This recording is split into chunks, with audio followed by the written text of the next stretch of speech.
بسم الله الرحمن الرحيم. ان شاء الله هتتعلم هتعمل ايه لو نسيت الباسورد في برنامج مافيرا. تعال نروح على البرنامج. كل اللي عليك هتيجي هنا على داتابيز.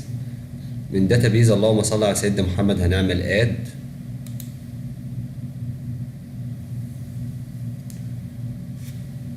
ماشي. هتيجي هنا اللهم صل على سيدنا محمد تختار اخر واحده اللي هي بي 6 برو ستاند الون اس كيو لايت. نيكست. هتختار تاني واحدة اللي هي اد نيو ستاند لون داتابيز اند كونكشن. نيكست. هتيجي هنا على اللوجن نيم ممكن نغيره وليكن هسميه محمد MOHAMED. نفس الفكرة هاخده كوبي بيست هعمله هنا في الباسورد واكد برضو كده واعمل نيكست.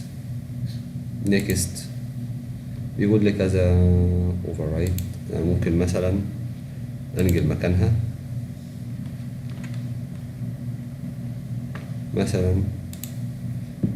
ماشي ممكن خليها زي ما هي مثلا، خليها هنا.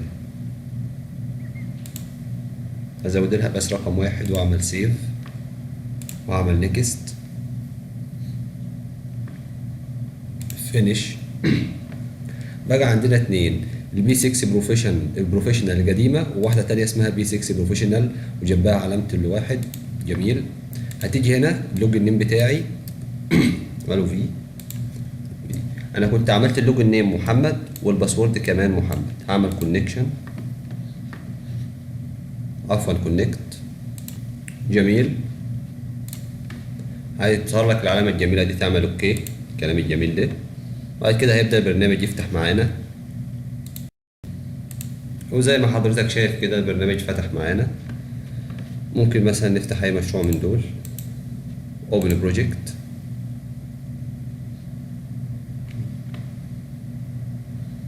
موضوع سهل وبسيط جدا. وبكده اكون علمتك ازاي تعمل داتابيز خاصة بيك جديدة.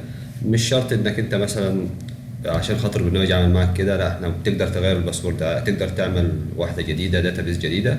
وبكده نكون خلصنا، والسلام عليكم ورحمة الله وبركاته وشكرا.